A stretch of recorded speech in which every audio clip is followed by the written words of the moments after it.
নীল শাড়ি পরেছি only for you. No no no, not for you, only for my presentation. আজকে আমাদের একটা presentation আছে, যেটা নিয়ে 2-3 দিন ধরে আমরা কাজ করছিলাম। আর আমরা কিন্তু অনেক সুন্দর একটা অ্যাস্থেটিক পোস্টার বানাই। এরপরে সকালবেলা উঠে সাজুগুজু করে বের হয়ে যাই ইউনিভার্সিটির উদ্দেশ্যে। আর এই যে গিয়ে প্রথমে হচ্ছে প্রেজেন্টেশন দিলাম। এরপরে আমাদের একটা ক্লাস ছিল, আর এই ক্লাসটা করতে গিয়ে এত বেশি ঘুম আসছিল।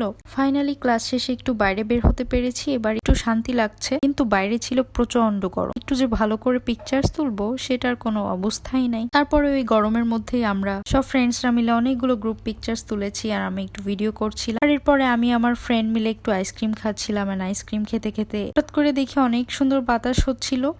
এই যে আমরা বসে গল্প করছিলাম অনেকক্ষণ।